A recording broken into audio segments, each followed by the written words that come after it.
Hello students, today I am there before you with another revision video of chapter number 2, Nelson Mandela, A Long Walk to Freedom. In this video, I will just teach you the brief summary of the chapter Nelson Mandela, A Long Walk to Freedom. As you know that black people of South Africa had been suffering under the white rule. They wanted to get the freedom but they couldn't because they didn't have the courage to fight against for their freedom. So at that time Nelson Mandela blew the hope of courage in them. That's why they all stood unitedly and they fought for their freedom. And at last 10th May was the day of freedom for the people of South Africa, and there was a crowd, there was a huge gathering of international leaders and dignitaries in the Union Building of Pretoria, because inauguration ceremony and swearing ceremony was held in the Union Building of Pretoria. That day was like the rainbow for all the people and for the Nelson Mandela also, because Nelson Mandela was going to take his oath as the first black president of South Africa. Nelson Mandela's daughter Janani accompanied him there. He was not alone there.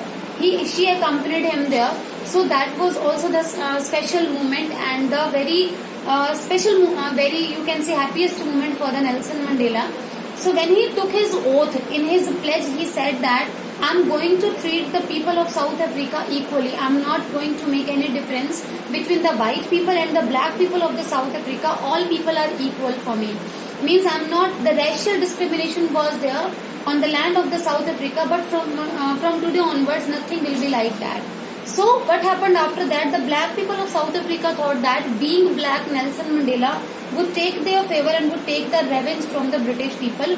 But there was nothing like that. In his pledge, Nelson Mandela said that I will dedicate myself in the service for the people of the South Africa, and plus I will treat all the people equally. I'll not make any favor or disfavor in between the people.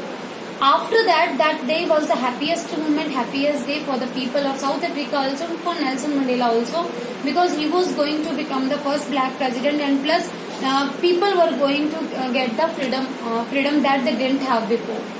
What happened after that? After taking the oath, Nelson Mandela requested the people of the South Africa to sing the national anthem. And you all will be surprised to know that black people was singing their different national anthem and white people were singing their different national anthem. Two national anthems were there. So just because of their two national anthem, that thing was very clear that what kind of difference was there on the land of the South Africa. And Nelson Mandela stood against this thing, and then he decided, he was very much determined that from today onwards I am going to diminish all these things. No such kind of things will be there from tomorrow onwards on the land of South Africa. If it's about the right, if it's about the freedom, every person is free to do anything in his life, in his or her life. Means nobody can draw the limits or can give the foundation to anyone.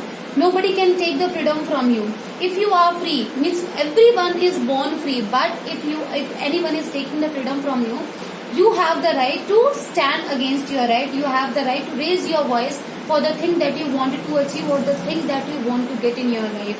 So I don't be dependent, be independent in such kind of things, because it's your freedom, it's your right. So it's your right to raise your voice and to ask the things with the right and with the hope that you are going to get this, and you are not going to give this anymore.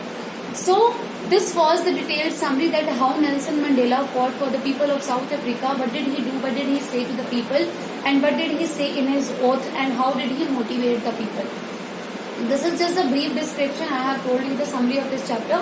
So you will have to read this chapter thoroughly. After reading this chapter thoroughly, still if you feel any problem, any doubt, you may call me or text me anytime and I'll help you for that. Okay? All the best. Read the chapter thoroughly and prepare yourself for the assignment also. All the best.